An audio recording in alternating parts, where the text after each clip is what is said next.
IELTS എന്ന് പറയുന്ന examination അത് കവറപ്പ് ചെയ്യാൻ വേണ്ടിയിട്ട് 4 പവർഫുള്ളായിരിക്കുന്ന ടിപ്സ് ഞാനത് പറഞ്ഞുതരാം. ഒന്നാമത്തത്, understand the format of the test.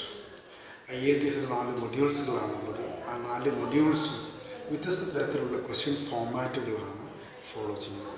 ആ ക്വസ്റ്റ്യൻസ് നമ്മൾ പരിചിതമായിരിക്കുക എന്നുള്ളത് വളരെ ഇമ്പോർട്ടൻ്റ് ആണ്.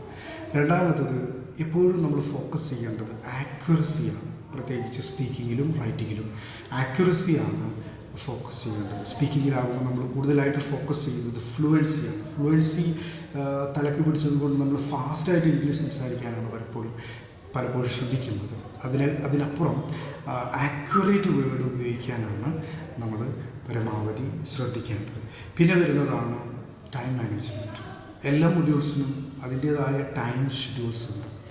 അത് തുടങ്ങിക്കഴിഞ്ഞാൽ ആ കൃത്യസമയത്ത് തന്നെ അത് അവസാനിക്കുന്ന ഒരു പരുവത്തിലേക്ക് നമ്മൾ എത്തുക എന്നുള്ളത് വളരെ ഇമ്പോർട്ടൻ്റ് ആണ്.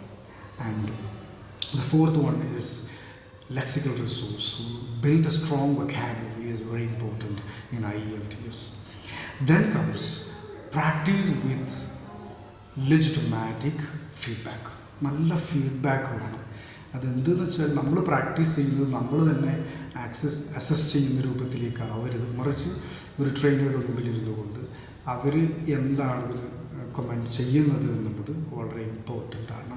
And the feedback will definitely make reach to score high band score in IELTS.